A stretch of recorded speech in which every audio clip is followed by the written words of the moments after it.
With Epic Universe slated to be complete in roughly 2 years' time, it brings forth the question of what the future of the resort and company as a whole has in store after this park's tremendous opening.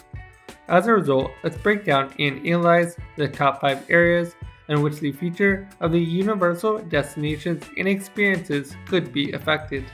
The area of Universal's portfolio that will be most directly affected by the opening of Epic Universe will be the existing Universal Orlando Resort. As a result, let's break down and analyze the future of the parks after Epic Universe in this resort, the influx of traffic that will be most likely caused, and how existing parks could be hurt by this new experience. To get a better understanding of what the future of the Universal Orlando Resort's current parks has in store after Epic Universe has opened, we first need to go and look at its past, as to get to this point, Universal has been continuing to innovate in the theme park industry, as well as continuing to add new theme park rides and attractions to its parks. Outside of gaining more market share, it is important for theme parks to constantly add new additions to their park on a routine basis, as it not only encourages guests to keep coming back and stay away from their competitors, but it also helps prevent newly grown attendance from plateauing. Not all of these new additions will be major ones though, as to help balance out the cost, Universal and other theme parks tend to balance a higher attraction followed by a smaller yet still impressive addition the next year. For instance, after Universal opened Hagrid's Magical Creature Motorbike Adventure, they had Bourne Stunt Spectacular open up the next year, which was then followed by the Velocicoaster, which was another big addition. However, Universal could take a different approach in 2026, as if they wanted to continue to offer new additions, they could still provide a decent new offering to the park to help encourage guests to come back to their original parks as well, which is something we'll get into in a little bit. An instance of this is dating back to when Universal opened up Islands of Adventure, and then followed that 1 year later by opening up Men in Black Alien Attack. If Universal wanted to go this route, one major contender would be a Legend of Zelda based land that would replace the Lost Continent over at Islands of Adventure. Another factor that Universal is taking into consideration when regarding their future is the massive attendance jump that will be caused when Epic Universe opens, as they had previous scenarios like this with the opening of Islands of Adventure. To help counteract crowding issues, Universal is currently working on improving their existing parks, like redoing certain areas in infrastructure as well as expanding existing pathways. Not everything will be smooth sailing, as one major side effect of having a big opening like this and expanding a park is how many days guests have in their vacation allowance, which sometimes results in existing parks being cut from their planned itinerary. For instance, when Islands of Adventure opened, their sister park, Universal Studios, saw a 9% dip in attendance.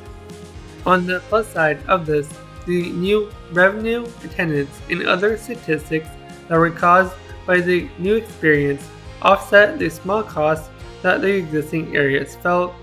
This is a similar concept to why there are so many different restaurants of the same company in such a small area. Before continuing to the next segment of the video, please consider hitting the like and or subscribe button if you liked what you've seen so far. Similar to what Universal has done with their Universal Orlando Resort, they plan on doing the same and greatly improving their existing other resorts around the world, as well as expanding them as well.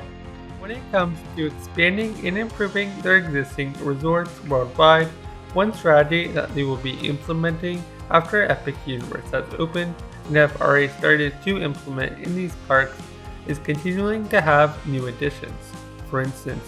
over at Universal Japan and Universal Hollywood, they both recently opened Super Nintendo World.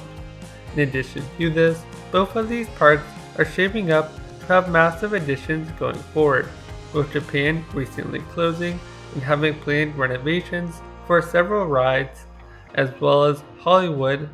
recently closing their special effects show and animal actors to make way for a rumored Fast and Furious roller coaster, which would be the park's first major roller coaster in its history.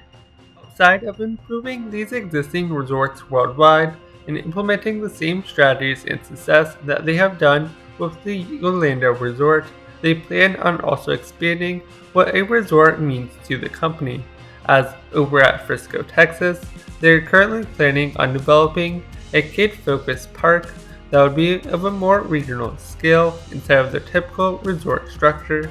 In addition to this, they are also building a year-round Halloween Horror Nights attraction in Las Vegas. Additions like these are a great way to help the Universal destinations and experience both grow and expand upon its existing market share, as well as take some away from existing competitors. Before discussing the last major addition to the Universal destinations and experiences after Epic Universe in the future, let's first look at their past to better understand this, as what really started this company from keep on going and investing into their parks was their massive innovation and success that they had with the Wizarding World, and continued on with the additions like Super Nintendo World down the road, as well as several other greatly themed and impressive rides. With this in mind, I think the next major thing that will come to Universal's park division after Epic Universe will be another major thing that keeps on drawing major media coverage to the resort, as well as expanding what a theme park is. And if I were to guess, I would say it's either something completely new and innovative like they have done in the past with fully immersive lands, or another fully immersive land based on another popular franchise like the Lord of the Rings. Until then, we'll just need to wait and see as to what the future of the Universal Destinations and Experience division has in store after Epic Universe has opened, but based on previous and current experience, it looks to be a bright one.